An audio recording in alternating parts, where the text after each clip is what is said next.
After 8 years of sacrifice, my wife's father, the boss, gave the promotion to his niece who'd only been there 3 weeks. I handed in my resignation with a calm smile. "Congrats to Jane," I said. When my father-in-law read my letter, he lost it. "You can't be serious?" he shouted, his face turning red as dash. You know that feeling when you're standing in a room full of people, but you might as well be invisible? That's exactly where I found myself that Friday afternoon, clutching a lukewarm cup of coffee while Gerald Aldridge raised his crystal champagne flute like he was about to announce the damn lottery numbers. The guy had this way of commanding attention, shoulders back, chest puffed out like some corporate peacock. Everyone in the conference room went dead silent. Even the interns who'd been whispering about their weekend plans just seconds before. 8 years. That's what kept running through my head as I watched him milk the moment for everything it was worth. 8 solid years of showing up early, staying late, and busting my ass for this company. 8 years of missing Eva's book club meetings because I was stuck in the office fixing whatever crisis had blown up that week. 8 years of believing Gerald when he'd slap me on the back and say, "Hard work gets rewarded around here, Marcus. Just you wait and see." Well, I was about to see all right. "Ladies and gentlemen," Gerald began, his voice carrying that politician-smooth tone he'd perfected over the decades. "Today marks an exciting new chapter for Aldridge and Company." He paused, scanning the room like he was savoring every second of this theater. My stomach started doing backflips, but I told myself to keep it together. Maybe this was it. Maybe after all those late nights rebuilding our logistics department from the ground up, after saving the Camden freight account single-handedly, after training half the staff currently standing in this room, maybe Gerald was finally going to do the right thing. "I'm thrilled to announce our new regional director," he continued, and I swear the silence got even thicker. You could have heard a pin drop on the carpet. "Someone who brings fresh energy, innovative ideas, and a commitment to excellence that will take us to the next level." My heart was hammering against my ribs. This was it. This had to be it. I'd been acting regional director in everything but title for the past 2 years anyway. Everyone knew it. Hell, even the cleaning crew knew I was the one keeping the lights on around here. Please join me in congratulating Jane McAllister. The words hit me like a sledgehammer to the gut. Jane McAllister. The woman who'd started working here exactly 3 weeks and 2 days ago. Not that I was counting or anything. The same Jane McAllister who'd asked me yesterday if our quarterly reports needed to be filed every quarter. The niece who'd walked into the office on day one wearing designer heels and carrying a purse that probably cost more than most people's monthly rent. The room exploded into applause. I'm talking thunderous, enthusiastic clapping like she'd just cured cancer or something. Jane stepped forward, her cheeks flushed pink, looking like she'd won the damn Miss America pageant. She was beaming, practically glowing, while my world was crashing down around me like a house of cards in a tornado. But here's the thing about being a professional. You learn to smile even when your insides are screaming. So I did what any good company man would do. I put on my game face, the same one I'd worn through countless client meetings and budget presentations, and I started clapping. Not too enthusiastic, mind you, but enough to blend in with the crowd. "Congratulations, Jane," I heard myself saying when she made her way over to where I was standing. The words tasted like sawdust in my mouth, but I forced them out anyway. Well deserved. The lie came so naturally it scared me a little. She grabbed my hand with both of hers, shaking it like we were sealing some kind of peace treaty. "Thank you so much, Marcus. I really hope I can count on your support. Uncle Gerald speaks so highly of you."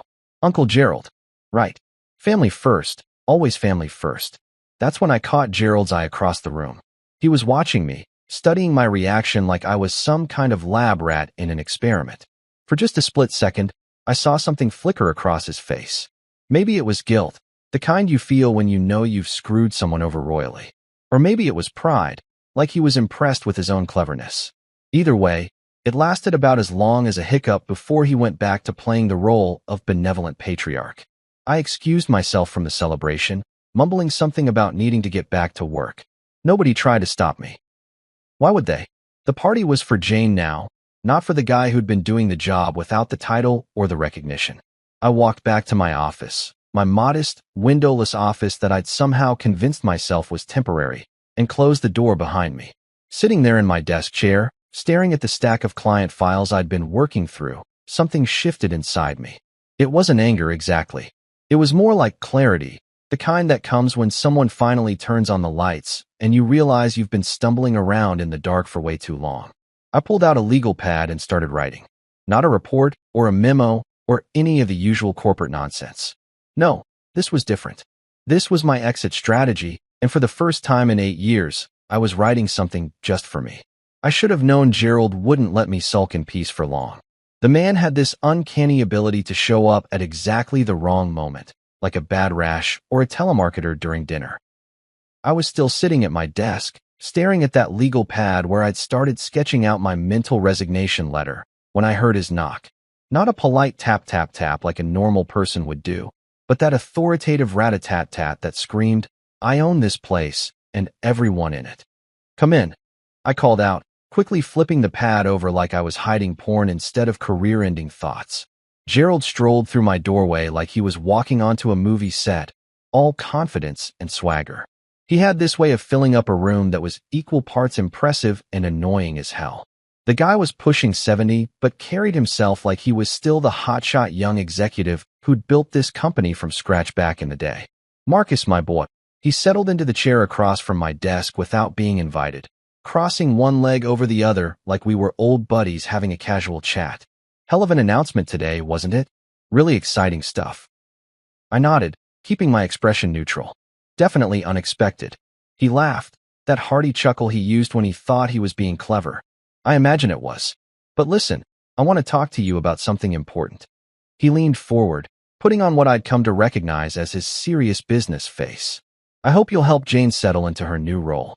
Show her the ropes, introduce her to the key players, that sort of thing. You know our systems better than anyone." There it was, the real reason for his visit. Not to explain his decision or acknowledge my years of dedication, but to make sure I'd play nice with his golden girl.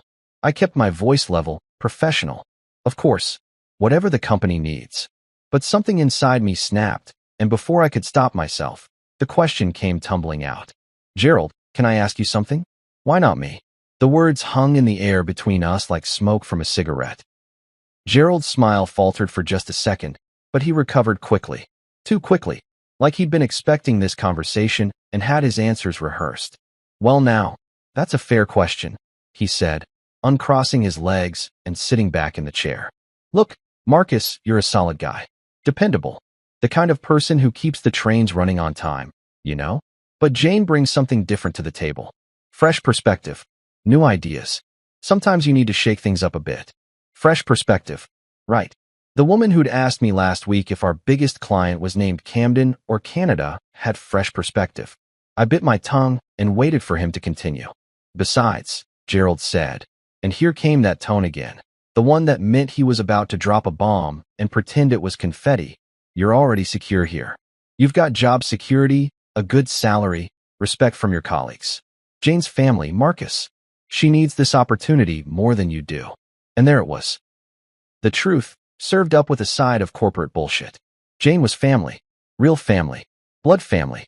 Not the kind of family you become by marrying the boss's daughter and busting your ass for 8 years.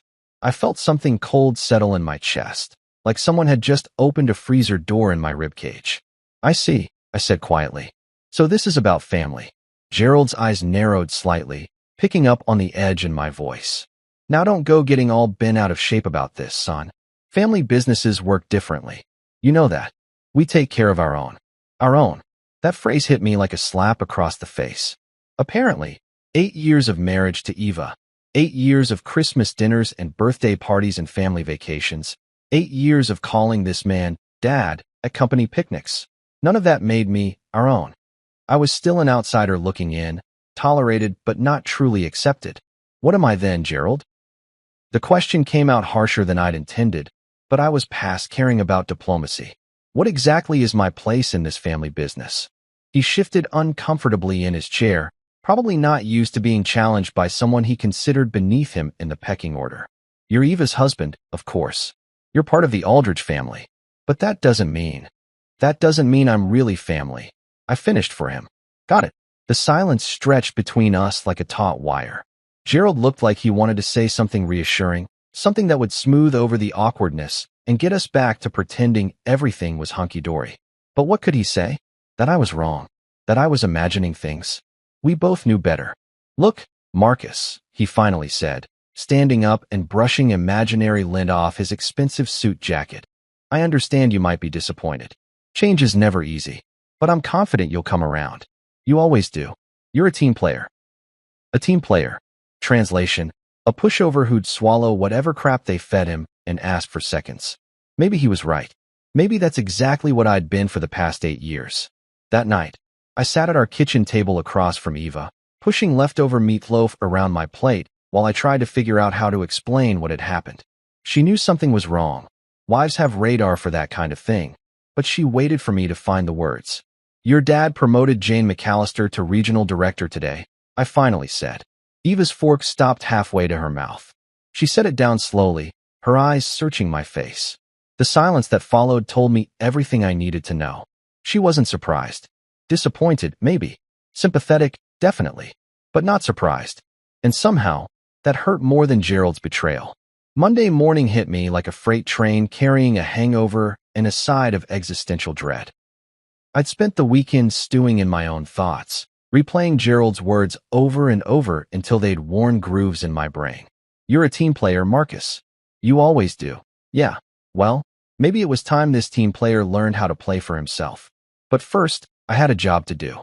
And that job, apparently, was turning Gerald's clueless niece into something resembling a competent regional director. Lucky me. Jane showed up at 7:30 sharp, a full hour before her official start time. I'll give her credit for that. Punctuality was something you couldn't teach, and most of the young hotshots who'd cycled through here over the years treated 9 a.m. like a suggestion rather than a requirement. She knocked on my office door with what sounded like genuine enthusiasm, which was either admirable or deeply disturbing, depending on how you looked at it. Morning, Marcus, she chirped when I waved her in. She was dressed to kill in a navy blazer that probably cost more than my car payment. Her blonde hair pulled back in one of those perfect buns that somehow managed to look both professional and effortless. The bright red lipstick was back, along with a pair of pearl earrings that screamed old money. Uncle Gerald says you're the best person to show me the ropes. I can't wait to learn from you. There was something almost painful about her enthusiasm, like watching a golden retriever puppy try to figure out how doorknobs work. She meant well, but she had absolutely zero clue what she was walking into. Great, I said, gesturing to the chair Gerald had occupied just 3 days earlier. Let's start with the basics. How much do you know about logistics and supply chain management? She settled into the chair, pulling out a leather-bound notebook that looked like it had never seen actual use. Well, I studied business administration at Northwestern, so I have a solid foundation in general principles. And I did an internship at a consulting firm last summer where we worked on some operational efficiency projects. Northwestern. Of course. I'd gone to state on a partial scholarship and worked nights at a warehouse to pay for textbooks. But sure, Northwestern was nice too. Okay, that's a start, I said, opening up my laptop. Let me walk you through our current client base and what each account requires. For the next 2 hours, I laid out everything. And I mean everything. I showed her the Camden Freight account, our biggest client, worth about 40% of our annual revenue. I explained how they'd been on the verge of jumping ship 2 years ago when their previous logistics coordinator screwed up a critical shipment of medical supplies. How I'd spent 3 sleepless nights on the phone with their operations team, personally driving to their facility in Detroit to sort things out face-to-face. How we'd rebuilt that relationship from scratch, one successful delivery at a time. Jane nodded along, scribbling notes in that pink ink that somehow managed to look both cute and completely unprofessional.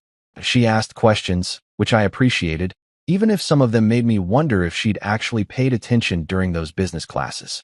So when you say logistics, she said at one point, tapping her pen against her lips, you mean we manage all the mail and shipping for these companies? I blinked. Twice. Not exactly. We coordinate their entire supply chain. Raw materials coming in, finished products going out, inventory management, warehouse optimization, transportation planning, the whole 9 yards. Oh, her face lit up like I'd just explained quantum physics to a kindergartner. That sounds much more complicated than I thought. No kidding, sweetheart. I moved on to rally distribution, walking her through the delicate dance of managing their seasonal fluctuations. How their volume tripled during holiday season. How we had to coordinate with 6 different trucking companies to handle the overflow.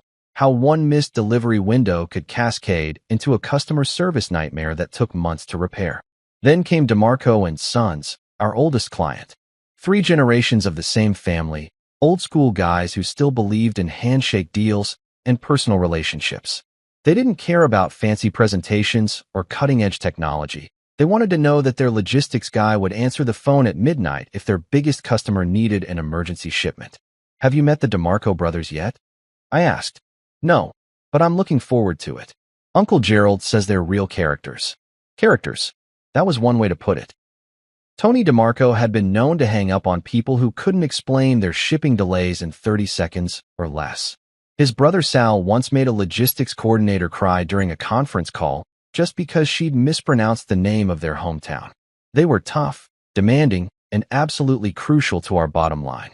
"They're very particular about who they work with," I said carefully. It took me 3 years to earn their trust. While I was walking Jane through the intricacies of client management, Gerald kept making his rounds through the office like some kind of corporate peacock. Every 20 minutes or so, he'd stroll past my open door, peer in at our little training session, and beam like a proud grandfather watching his granddaughter's piano recital. "How's our new regional director settling in?" he asked during one of his drive-bys, resting his hand on Jane's shoulder in a gesture that was equal parts paternal and possessive. "Marcus is being incredibly thorough," Jane said, looking up at him with genuine gratitude. I had no idea how complex this all was. Gerald chuckled, that same self-satisfied sound I'd been hearing for 8 years. "That's why we have Marcus here. He knows every nut and bolt of this operation. Every nut and bolt." Right. I was the mechanic, and Jane was the one who got to drive the car. Meanwhile, Eva was doing her best impression of a ghost. During my lunch break, I'd walk past her office twice, hoping to catch her eye, maybe share a knowing look or a supportive smile. But she kept her head down, focused on her computer screen like it held the secrets of the universe. The few times our eyes did meet, she'd give me this tight, apologetic smile that somehow made everything worse. She knew. She'd probably known this was coming long before I did.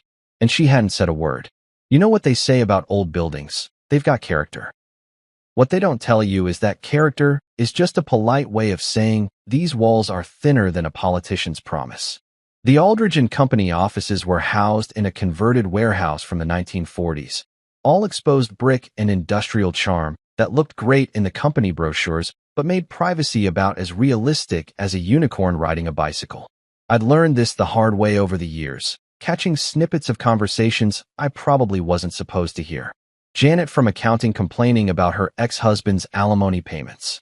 Tom from sales bragging about his weekend conquests that were probably 90% fiction. The usual office gossip and drama that comes with putting 40 people in a space designed for storing boxes, not housing egos. But Tuesday's lunch break was different. I was standing in the break room, waiting for my sad desk salad to finish its spin cycle in the ancient microwave that sounded like a jet engine having an asthma attack, when I heard Gerald's voice drifting through the wall that separated the break room from his corner office. At first, I wasn't really paying attention. Gerald was always on the phone with someone, clients, vendors, his golf buddies, his accountant. The man treated his office like a personal command center for running his little empire. But then I heard my name, and suddenly that conversation became a lot more interesting. "Marcus is dependable, sure," Gerald was saying, his voice carrying that dismissive tone he used when he was trying to sound reasonable while being anything but. "But Jane brings something fresher to the table." I froze, my hand halfway to the microwave door. The salad could wait. This was better than any soap opera. "He seems so knowledgeable, though," came Jane's voice, hesitant and uncertain. "Are we doing the right thing? I mean, he's been here for 8 years. He knows all the clients personally. Maybe I should start in a different department first, work my way up." For just a moment, I felt a spark of hope. Maybe Jane wasn't completely clueless. Maybe she understood that experience actually mattered in the real world, unlike whatever fantasy land Gerald was living in where family connections trumped everything else. But then Gerald laughed, and that spark died faster than a campfire in a rainstorm.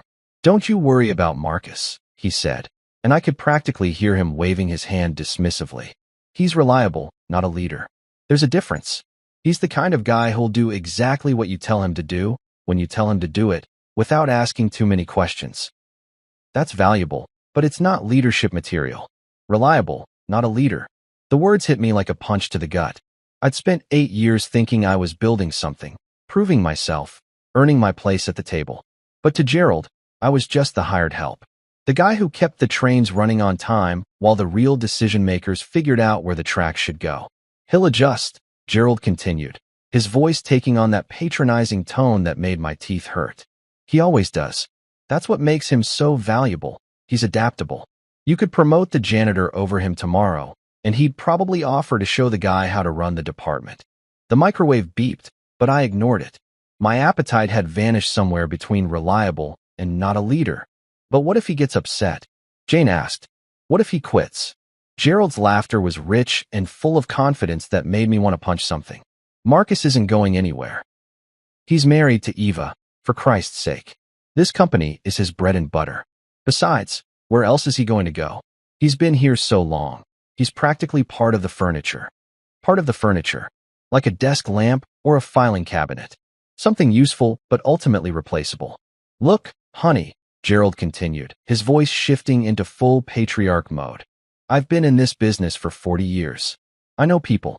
Marcus is a worker bee, not a queen bee. He's 40 years old, set in his ways, comfortable with his little routine. Guys like that don't take risks. They don't rock the boat. They just keep their heads down and do what they're told. 40 years old and set in my ways. Over the hill at 40. That's how he saw me. As some middle-aged has been who was too scared or too lazy to chase anything better. The guy who'd peaked in his 30s and was now just coasting toward retirement, grateful for whatever scraps fell from the table. I still feel bad, Jane said softly. He's been nothing but nice to me. Patient. Professional. And I can tell he was expecting this promotion. That's because you've got a good heart, Gerald replied, his voice warm with paternal pride. But you can't let sentiment cloud your judgment in business. Marcus had his chance to step up over the years. If he was leadership material, it would have shown by now. Some people are followers, Jane. There's no shame in that. The world needs followers. The world needs followers. Right. And apparently, in Gerald's mind, I was destined to be a follower forever. The reliable guy who'd train his replacement with a smile, then go back to his windowless office and wait for his next set of instructions. I stood there for another minute, listening to Gerald explain how he'd restructured the department to maximize Jane's potential while utilizing Marcus's strengths in a support role. Translation: she gets the title and the glory, I get to do the actual work. Finally, I couldn't take any more. I grabbed my cold salad from the microwave and walked back to my office, my mind racing faster than a NASCAR driver on Red Bull. I closed the door behind me, sat down at my desk, and pulled out that legal pad again. But this time, I wasn't just sketching out ideas. I was writing an actual resignation letter, and every word Gerald had just spoken was fuel for the fire. Tuesday night, I sat at my kitchen table with a cup of coffee that had gone cold hours ago and a blank piece of paper that felt heavier than a tombstone. Eva had gone to bed early, claiming she had a headache, but I knew better. She was avoiding me, avoiding the conversation we both knew was coming. The house was dead quiet except for the hum of the refrigerator and the occasional creak of settling wood. I started writing around midnight. Not the angry, emotional rant that had been building in my chest for days, but something clean and professional. Something that would leave no room for misinterpretation or negotiation. I'd learned a long time ago that the best way to burn a bridge was to do it with class. Hot enough to make your point, controlled enough to keep your dignity intact. Dear Gerald, I began, then stopped. Crossed it out. Started over with Mr. Aldrich. Formal. Distant. Perfect. The letter wrote itself after that. 8 years of bottled-up frustration poured onto the page in neat, measured sentences. I kept it simple, professional, and absolutely final. No room for the kind of smooth talking that Gerald specialized in. No opening for him to wave more money at me or promise vague future opportunities. Just a clean break, effective immediately. I printed it out Wednesday morning on company letterhead, seemed fitting somehow, and sealed it in one of those crisp white envelopes we used for important client correspondence. My hands were surprisingly steady as I walked down the hallway toward Gerald's office, past Jane's new nameplate that still looked fresh enough to cut glass. Gerald was at his desk, reading glasses perched on the end of his nose as he squinted at what looked like quarterly reports. For a moment, he looked older than his 70 years, more like someone's grandfather than the corporate shark who'd been running this place since before I was out of high school. "Morning, Gerald," I said, stepping into his office without waiting for an invitation. He looked up, those pale blue eyes focusing on me with mild curiosity. "Marcus, early bird today, I see. What's on your mind?" I placed the envelope in the center of his desk, right on top of whatever he'd been reading. "I think this explains everything." He set down his reading glasses and picked up the envelope, turning it over in his hands like he was examining evidence at a crime scene. "What's this about? Just read it." Gerald tore open the envelope with the same casual confidence he brought to everything else, unfolding the single sheet of paper with practiced efficiency. I watched his face as he read, saw the exact moment when the words sank in. His expression shifted from mild curiosity to confusion to something that looked almost like panic. "You can't be serious," he said, his voice rising to just below a shout. The words came out strangled, like someone had grabbed him by the throat. I kept my voice level calm. "Professional. I'm very serious." He shot to his feet, so fast his chair rolled backward and slammed into the wall behind his desk. "Marcus, this is insane. You can't just quit." "Not now. Actually, I can. That's what makes it a resignation, not a suggestion." Gerald started pacing behind his desk like a caged animal, running his hands through his thinning gray hair. "You're Eva's husband, for crying out loud. You can't just abandon us now. We're family." There it was again. Family. The magic word he thought would make everything okay, like some kind of corporate abracadabra. I almost laughed. "Funny thing about that," I said, settling into the chair across from his desk like I had all the time in the world. "I thought I stopped being family the day you gave Jane my job." His face went through about 6 different shades of red before settling on something that reminded me of a ripe tomato. "Now you listen here." "No, Gerald, you listen." I leaned forward, keeping my voice quiet, but letting steel creep into it. "For 8 years, I believed you when you said hard work gets rewarded. I bought into the whole family business thing. I gave you everything I had, and you know what I got in return? A front row seat to watch your niece get handed everything I'd earned." He stopped pacing and stared at me like I'd grown a second head. "It's not that simple, Marcus. Business decisions aren't personal. The hell they're not." I stood up, matching his energy now.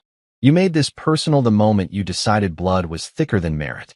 You made it personal when you let me train my own replacement. You made it personal when you told Jane I was reliable, not a leader." The color drained from his face faster than water down a drain. He knew exactly what conversation I was referring to, and he knew I'd heard every damning word. "Marcus, you have to understand, you were just being honest." I finished for him. "And you know what? I appreciate that. Finally knowing where I stand has been incredibly liberating." He tried everything after that. More money, 20% raise, effective immediately. A bigger office with actual windows. A fancy new title that sounded impressive but meant absolutely nothing. Assistant Regional Director of Strategic Operations. I almost laughed at that one. "I don't want your hush money, Gerald," I said when he'd exhausted his bag of tricks. "I want respect. I want to work somewhere that values what I bring to the table. And we both know that's never going to happen here." His shoulders sagged like someone had let the air out of him. "What do you want me to say, Marcus? That I made a mistake? That I should have promoted you instead? I don't want you to say anything. I want you to understand that some bridges, once burned, don't get rebuilt." I walked toward the door, feeling lighter with each step. As I reached for the handle, I turned back one last time. "Oh, and Gerald? Good luck explaining to Camden Freight why their primary contact is leaving. And Rowley Distribution. And DeMarco and Sons." I smiled, and it felt like the first genuine smile I'd managed in weeks. "I'm sure Jane will figure it out. She's family, after all." As I walked past Jane's office, I saw her looking up at me through her glass door, eyes wide with something that might have been panic. I gave her a polite nod. "It's all yours now," I said. 2 weeks later, I was sitting in my home office, which was really just the spare bedroom with a desk Eva and I had bought at IKEA 3 years ago, updating my resume between sips of coffee that actually tasted good for once. Funny how everything seemed to taste better when you weren't choking down bitterness with every meal. The room was quiet in a way that the Aldrich offices never were.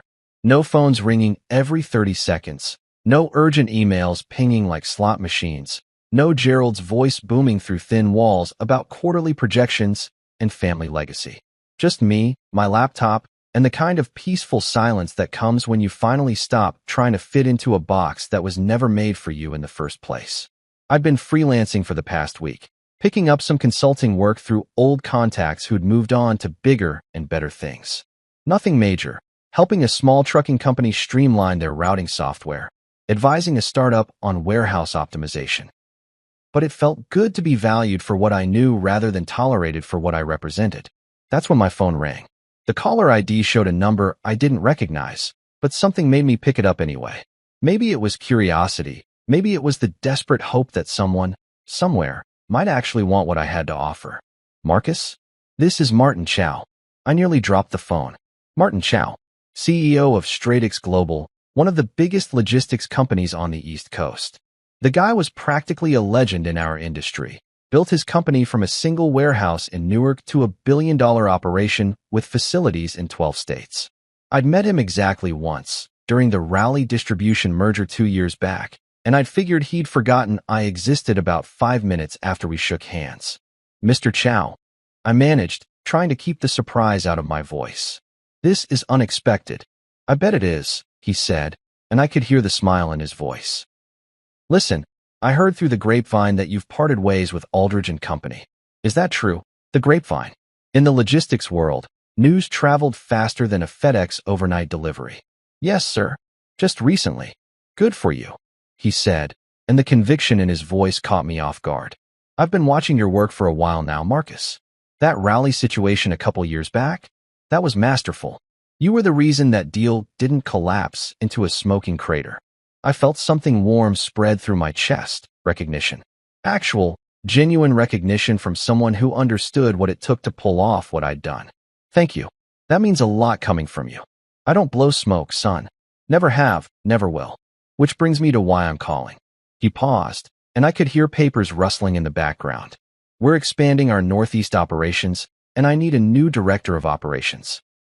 Someone who knows the territory, understands the clients, and can hit the ground running. Interested in having a conversation. Director of Operations. At Stratex Global. I had to sit down, even though I was already sitting. I'd be very interested, I said, hoping I sounded more professional than I felt. Excellent. I'm going to have my assistant send over some preliminary information, job description, organizational chart, that kind of thing. Take a look and let me know if it's something you'd want to pursue. Fair warning though, we move fast around here. If you're interested, I want to set up a formal interview by the end of the week. After we hung up, I sat there staring at my phone like it might disappear if I looked away. Martin Chow had called me. Personally. Not through a recruiter or HR department, but directly. Someone had noticed what I'd been doing all these years, even when my own father-in-law couldn't see past his family tree. The email arrived 20 minutes later, and when I opened the job description, I had to read it 3 times to make sure I wasn't hallucinating. Director of Operations, Northeast Division. 60-person team.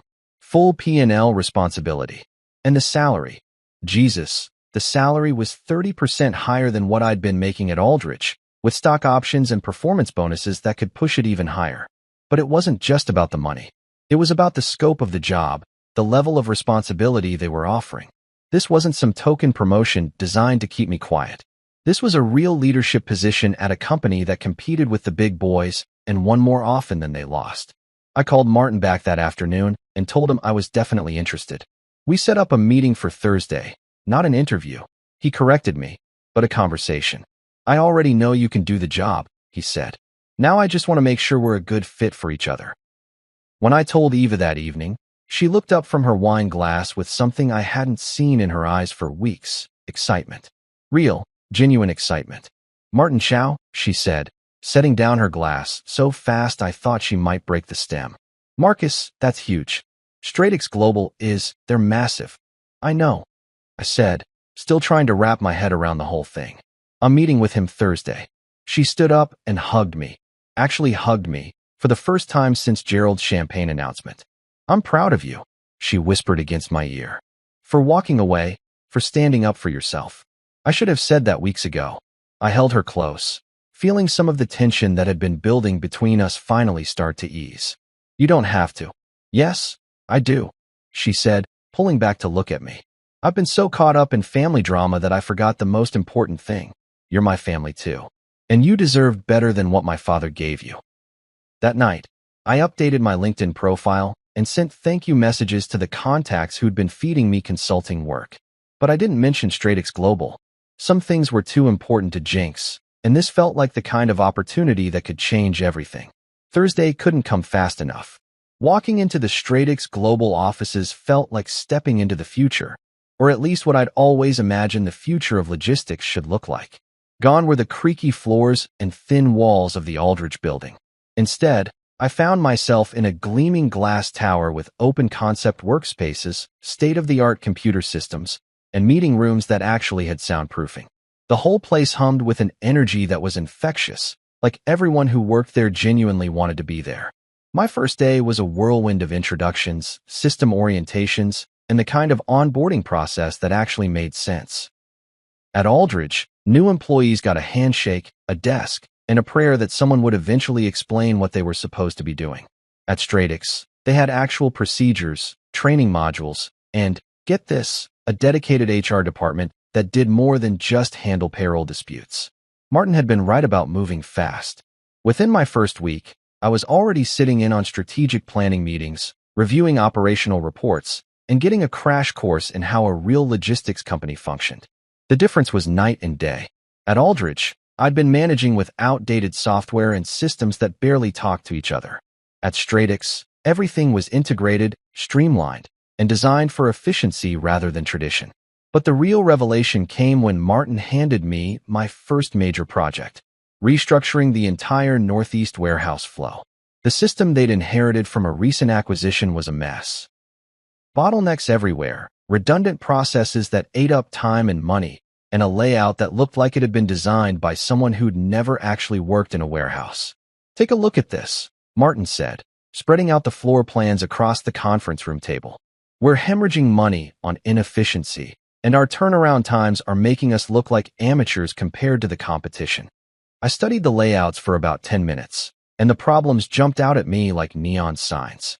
The receiving dock was on the wrong side of the building, forcing every incoming shipment to travel the entire length of the warehouse before reaching the sorting area. The picking routes were laid out in a zigzag pattern that added unnecessary steps to every order. And don't even get me started on the inventory management system. It was like they were using a filing system from the 1980s. Give me 2 weeks, I said, already sketching out preliminary changes on the margins of the floor plan. Martin raised an eyebrow. 2 weeks. My consultant said this would take at least 2 months to analyze, another month to design solutions. Your consultants never worked in a warehouse, I said, not looking up from my sketches. I have. I threw myself into that project like my life depended on it.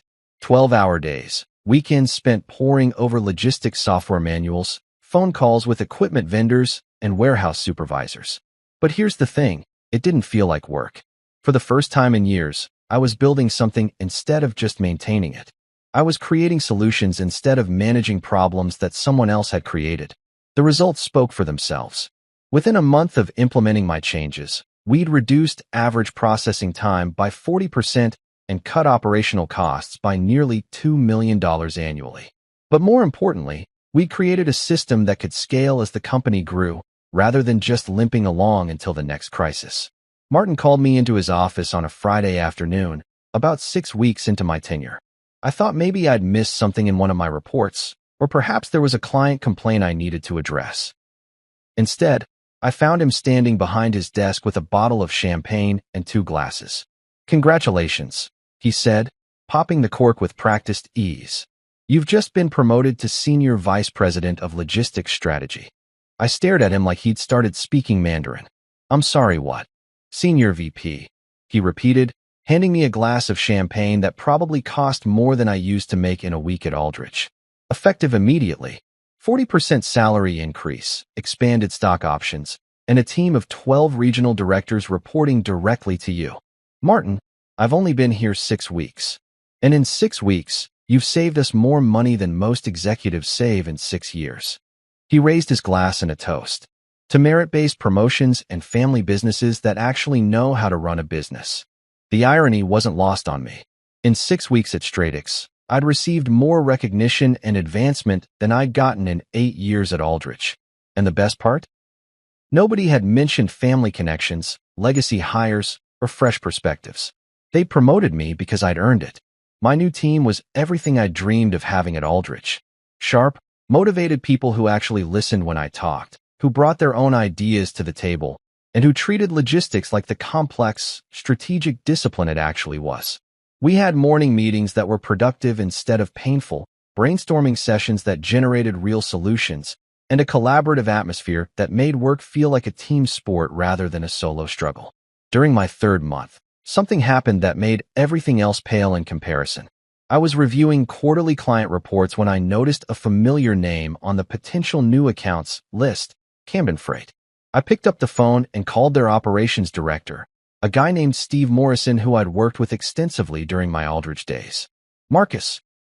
Steve's voice boomed through the phone with genuine enthusiasm. "I heard you'd moved on to bigger things. Listen, any chance we can work with you again? Things have been challenging since you left." Challenging. That was a polite way of saying Jane had been screwing up left and right, but Steve was too professional to throw her under the bus directly. "What kind of timeline are you looking at?" I asked, already pulling up Stratix's capacity reports. "Yesterday would be good," Steve said with a laugh that didn't sound entirely happy. "But seriously, we need to make some changes soon. Our current logistics provider isn't working out." Within a week, Camden Freight had signed a preliminary agreement with Stratix Global, worth about $8 million annually. It was one of the biggest new accounts we'd landed all year. But more than the money, it represented something else entirely. Validation that my relationships, my expertise, and my reputation were worth something in the real world. I wasn't poaching clients from Aldrich. I was simply being recognized for what I'd always been capable of by people who'd always known my worth.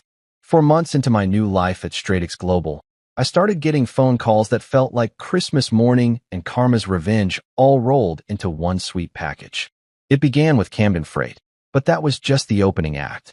By the end of my 4th month, my phone was buzzing so constantly with former Aldrich clients that I had to start scheduling specific times just to return calls. "Marcus, thank God I got through to you," came Tony DeMarco's gravelly voice on a Tuesday morning that started like any other.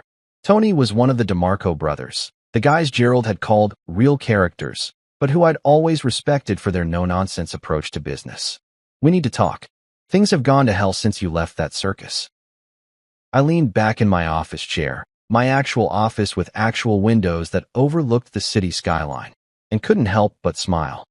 "What's going on, Tony? What's going on?" "I'll tell you what's going on. That blonde girl they stuck in your spot doesn't know her ass from her elbow. Last week, she missed a crisis call with our biggest retail client because she was at some wine tasting event." "A wine tasting, Marcus?" "While our trucks were sitting in traffic because nobody coordinated the route changes for downtown construction." The mental image of Jane sipping Chardonnay while Tony's drivers were stuck in gridlock was almost too perfect. Did Gerald step in to handle it? Tony's laugh was bitter as black coffee. "Oh, he tried. Flew up here personally, all puffed up and ready to smooth things over. You know what he did?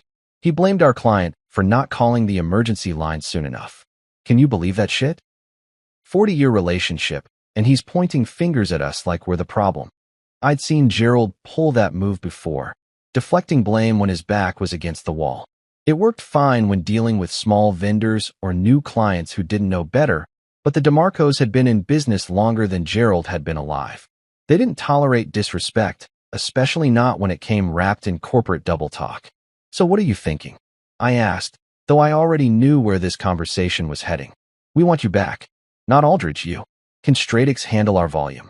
Within 2 weeks, DeMarco and Sons had pulled their account from Aldrich and signed with us. Then came Raleigh Distribution, whose CEO called me directly after Jane apparently sent them a proposal with the wrong company name on the letterhead. 3 times. Then Camden made their switch official, followed by 2 smaller clients I'd worked with over the years. The industry rumor mill was working overtime, and I was getting intel from former colleagues faster than CNN during breaking news. Tom Barrett, one of the few decent guys left at Aldrich, started texting me regularly with updates that read like dispatches from a disaster zone. Jane missed another crisis call. One text read, "Gerald is personally handling all client calls now. Looks exhausted. Mariana from payroll got laid off today." Came another, "They're cutting costs everywhere." Then came the message that made me actually feel bad for about 30 seconds. Gerald's assistant got the axe. 23 years with the company.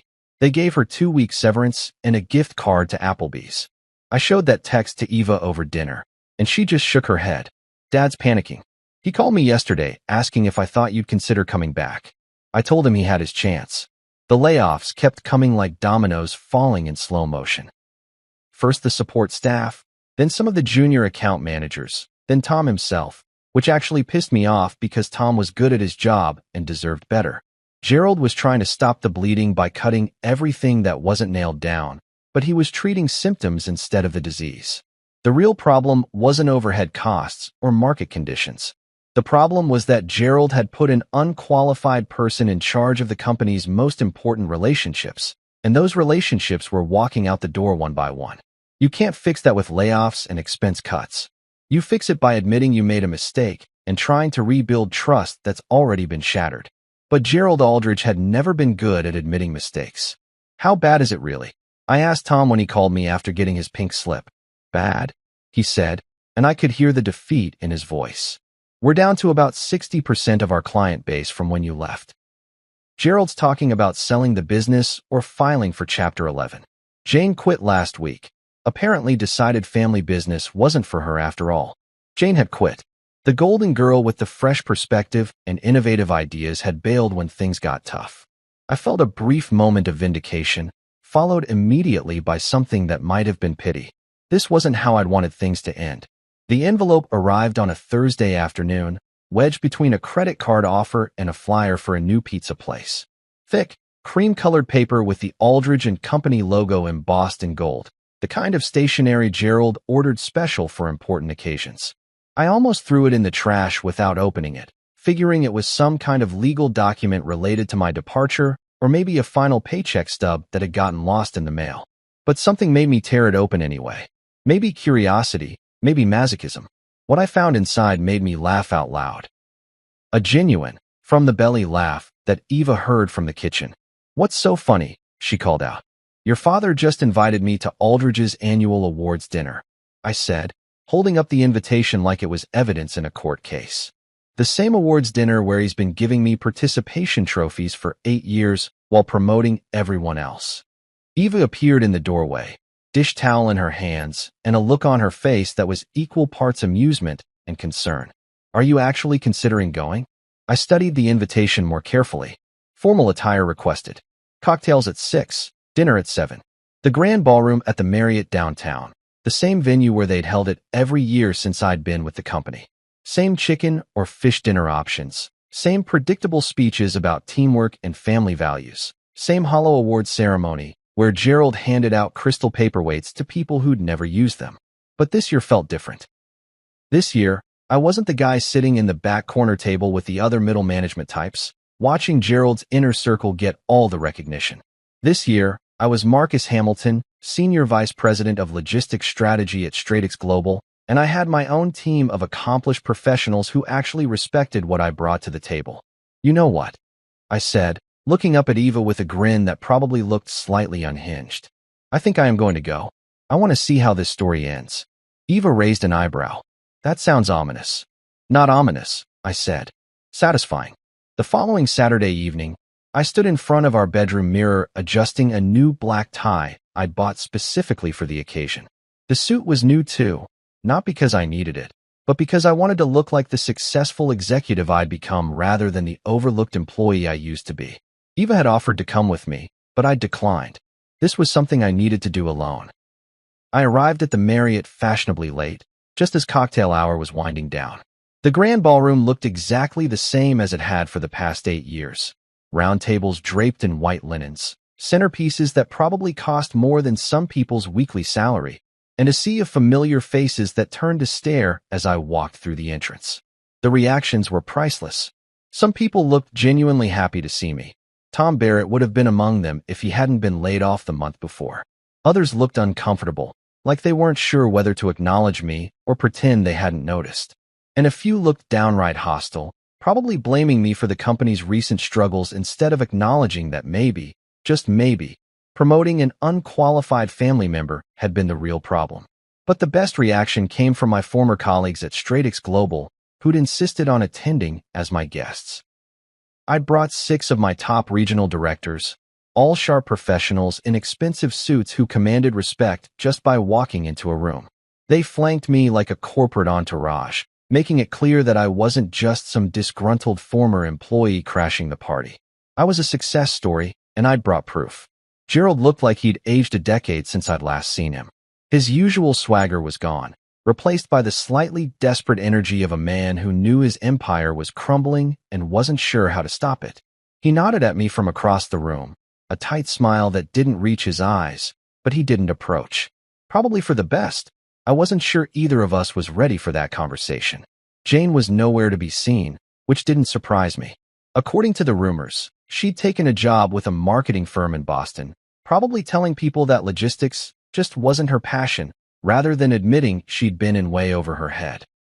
Dinner was the same rubber chicken and overcooked vegetables I remembered, served with the same forced small talk and corporate networking that made these events feel more like endurance tests than celebrations. But I found myself actually enjoying it, partly because my table mates were intelligent people who treated me as an equal, and partly because I knew I'd never have to sit through another one of these dinners unless I chose to. Then came the moment I'd been waiting for, the awards ceremony. Gerald took the stage looking every bit the distinguished patriarch, but there was something fragile about him now, like a once mighty oak tree that had started to hollow out from the inside. He went through the usual motions, handing out awards for Employee of the Month, outstanding customer service, and various other achievements that sounded impressive but meant absolutely nothing. But then he did something that caught me completely off guard. "Tonight," he said, his voice carrying a slight tremor that the microphone picked up and amplified. "I want to do something different. I want to honor someone who's no longer with our company, but whose contributions and legacy continue to shape who we are." My blood ran cold. He couldn't be that tone deaf. "Marcus Hamilton," Gerald continued, looking directly at me across the ballroom, "built our logistics department from the ground up. He saved accounts that should have been lost, mentored employees who became leaders, and gave 8 years of his professional life to making Aldridge and Company a better place." The room went dead silent. You could have heard a pin drop on the carpet. Every eye in the place was bouncing between Gerald on the stage and me at my table, like they were watching a tennis match played with hand grenades. "Marcus," Gerald said, his voice now carrying clearly through the sound system, "would you please come up here?" This was it. The moment of truth. I could feel Eva's eyes on me from wherever she was watching this unfold, probably from home, where she was smart enough to avoid this particular train wreck. I could feel my Stratix colleagues looking at me with curiosity and concern. And I could feel Gerald's desperate need for some kind of reconciliation, some gesture that might salvage what was left of his reputation. I stood up slowly, straightened my jacket, and walked to the stage. Walking across that ballroom felt like the longest journey of my life, even though it probably took less than 30 seconds. Every step echoed in the silence. Every face I passed was a mixture of curiosity, discomfort, and anticipation. Gerald stood at the podium holding a crystal award that caught the ballroom lights and threw rainbows across the white tablecloths. When I reached the stage, Gerald handed me the trophy. Heavier than I expected, with my name already engraved on a brass plate like he'd been planning this moment for weeks. "Marcus Hamilton," it read, "excellence in leadership and dedication." The irony wasn't lost on either of us. Gerald stepped back from the microphone, gesturing for me to take center stage. The ballroom was so quiet I could hear the ventilation system humming overhead.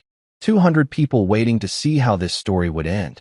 I looked out at the crowd, seeing faces I'd worked alongside for years, people who'd watched me get passed over again and again while staying silent. I saw my Stratix colleagues at our table, professional and composed, representing the life I'd built after walking away from this place. And somewhere in the back of my mind, I heard Gerald's voice from that conversation through the thin walls. He's reliable, not a leader. He always adjusts. Thanks for the lesson, I said into the microphone, my voice carrying clearly through the sound system. I looked directly at Gerald, holding his gaze without flinching. I learned I deserved better. The words hung in the air like a challenge. Not angry, not bitter, just honest. A simple statement of fact that carried 8 years of suppressed frustration and newfound confidence. I walked off that stage without another word, the crystal trophy tucked under my arm like evidence of something I couldn't quite name yet. The ballroom erupted into scattered applause that sounded more nervous than celebratory, like people weren't sure whether they'd just witnessed a reconciliation or a final farewell. As I made my way toward the exit, Gerald caught up with me near the coat check. He looked smaller somehow, diminished by the encounter in a way that made me feel something unexpected, not satisfaction, but a kind of hollow sympathy. "Marcus, wait," he said, slightly out of breath. "We need to talk. I know I made mistakes, but it's not too late. Come back. We can work something out. A partnership maybe, or co-ownership of the logistics division. Name your price." For a moment, I almost felt sorry for him. Here was a man who'd built an empire through sheer force of will and family connections, watching it crumble because he'd never learned the difference between loyalty and competence. But feeling sorry for Gerald didn't mean I had to save him from the consequences of his own choices. "I've built something better, Gerald," I said quietly, conscious of the people still filing out of the ballroom behind us. "Without shortcuts, without family favors, just merit and hard work, the things you always said mattered." His face went through several expressions before settling on something that looked like defeat. "You've changed," he said finally. "No," I replied, and I meant it completely. "I finally stopped waiting for people like you to see me." The parking lot was crisp and cold, November air that felt clean after the stuffiness of the ballroom. I sat in my car for a few minutes, just breathing and thinking about everything that had led to this moment. The trophy sat on the passenger seat, catching streetlight through the windshield. Eva was waiting up when I got home, curled on the couch with a book she wasn't really reading. She looked up as I walked in, studying my face for clues about how the evening had gone. "How was it?" she asked. "Exactly what it needed to be," I said, setting the trophy on the coffee table next to a framed photo of my new office at Stratix Global. 2 stories sitting side by side, one painful, one powerful. One about waiting for recognition that never came, and one about building something worth recognizing. "You know what the funny thing is?" I said, settling onto the couch beside her. "I went there thinking I wanted revenge, or closure, or some kind of dramatic confrontation. But what I got was something better. Which was peace," I said, and I realized it was true. "I'm not angry anymore, Eva. I'm not hurt or bitter or resentful. I'm just done. Done letting other people define my value. Done waiting for permission to be excellent." She smiled, the first completely genuine smile I'd seen from her since this whole thing started. "I'm proud of you. For leaving, for building something new, for not letting Dad's mistakes define who you are." I looked at that trophy again, sitting there next to the photo of my real office, my real team, my real achievements. 8 years of my life reduced to a crystal paperweight with my name on it. But next to it was evidence of what I'd built in just 6 months when someone finally gave me the chance to show what I could do. I wasn't the man Gerald had tried to make me, reliable, predictable, grateful for scraps. I was the man I'd chosen to become, confident, capable, and unwilling to settle for less than I deserved. And I'd never go back to being anyone else.